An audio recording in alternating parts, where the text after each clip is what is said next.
Welcome to CCF study scope. আজকে আমরা পড়বো ব্রেক ব্রেক ব্রেক কবিতার কিছু কনসেপ্ট ক্লিয়ার এমসিকিউ। আগের দিন আমরা এর এক্সপ্লেনেশনটা দেখেছিলাম, তো বেশি লেট না করে আমরা নিজের কাজ করা স্টার্ট করি। দ্য ফার্স্ট কোয়েশ্চেন হলো, who wrote the poem break break break? Friends, option B Tennyson. Next question, what breaks on the cold grey stones? Option C. What is the central emotion of the poem? Option B.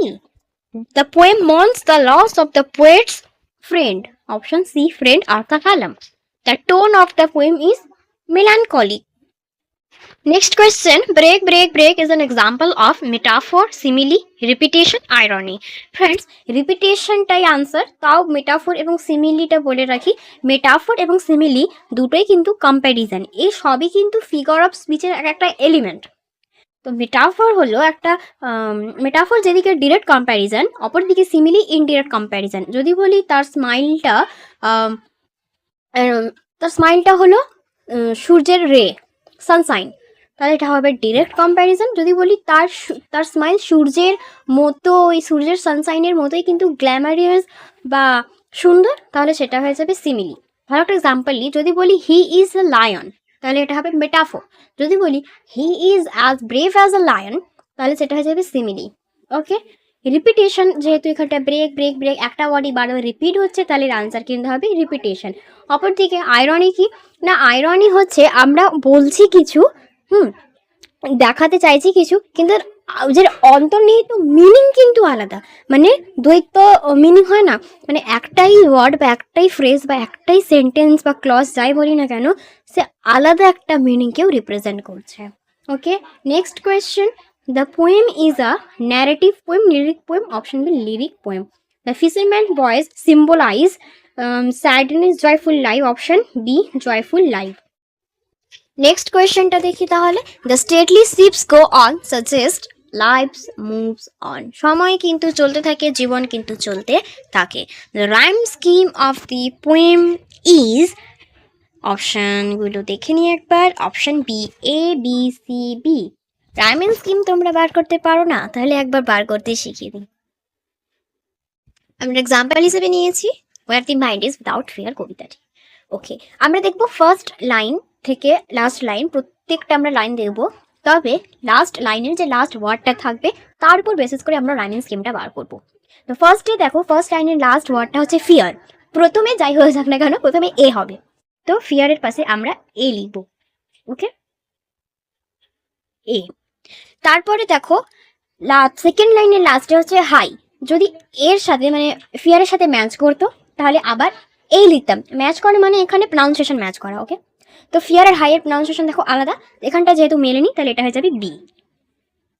তারপরে দেখো, তারপরে বলছে free, এটাও কিন্তু কোনো match করলো না, ওপর থেকেও ম্যাচ করলো না। যদি ফিয়ারের সাথে ম্যাচ করতো তাহলে আবার এ হতো, যদি হাইয়ের সাথে ম্যাচ করতো তাহলে আবার কিন্তু বি হতো। কিন্তু ফ্রি আবার একটা আলাদা একটা যেহেতু প্রনাউন্সিয়েশন, তাহলে এখানটা হয়ে যাবে সি। বিন, এটাও আলাদা, তাহলে ডি। তারপর বলছে বাই, দেখো হাই এর সাথে প্রনাউন্সিয়েশন, দেখো বাই এর প্রনাউন্সিয়েশন হাই আর বাই, তাহলে হাই কত ছিল, হাই যেহেতু বি ছিল, তাহলে বাইটা হয়ে যাবে বি। তারপর ওয়ালস, ওয়ালস আবার একটা নতুন, তাহলে এখানটা হয়ে যাবে ই। তাহলে এর রাইমিং স্কিমটা, ফার্স্ট স্ট্যান্ডার্ড যে রাইমিং স্কিম, সেটা হচ্ছে A B C D B E. আশা করি তোমরা বুঝতে পেরেছো। এরপর তোমাদের কাজ হলো ব্রেক ব্রেক ব্রেক কবিতাটা গিয়ে তোমরা নিজেরা দেখো যে এর রাইমিং স্কিমটা কি এ বি সি বি বার হচ্ছে নাকি অন্য অন্য বার হলে অবশ্যই কমেন্টে জানিও, আর যদি তোমরা শিখে থাকো তাহলেও জানিও। নেক্সট কোয়েশ্চেন বলছে, the tender grace refers to poet's lost friend. আগে বলেছি নাম তার Arthur Hallam. What is the setting of the poem? পোয়েমের ফার্স্ট লাইন থেকে আমরা বুঝে গিয়েছিলাম যে সেটিংটা হচ্ছে সি সোর, সমুদ্রের ধারে। What does the sea represent? Sea কি রিপ্রেজেন্ট করছে না, সি রিপ্রেজেন্ট করছে কন্টিনিউটি অফ লাইফ, মানে জীবন চলতে থাকবে।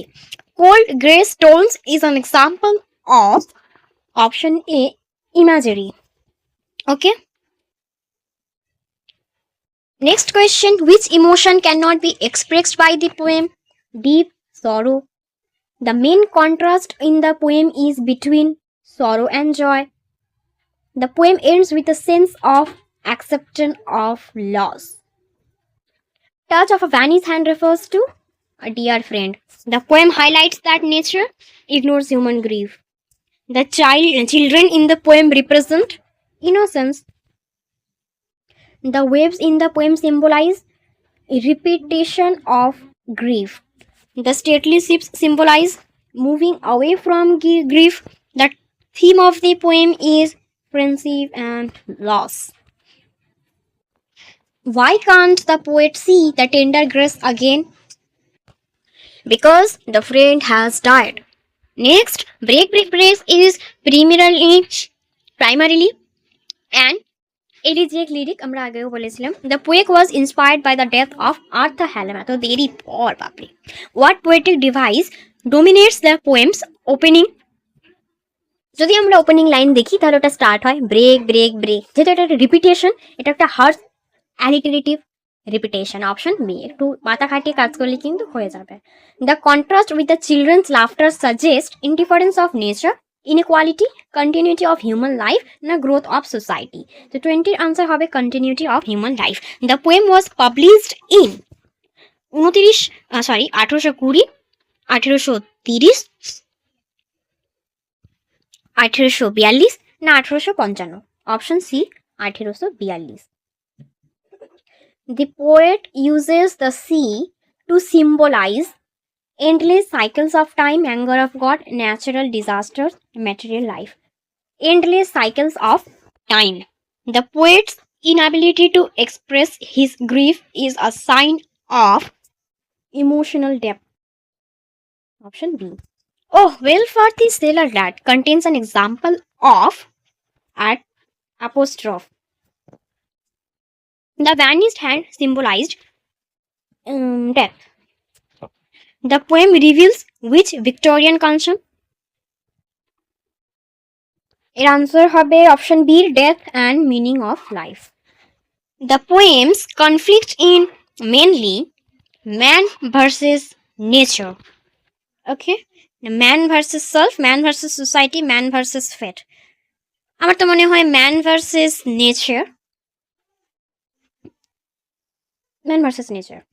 তারপর but for the sound of a voice that is still, এখানে কি ইউজ করা হয়েছে? Paradox, hyperbole, alliteration, অ্যাপোস্ট্রফ।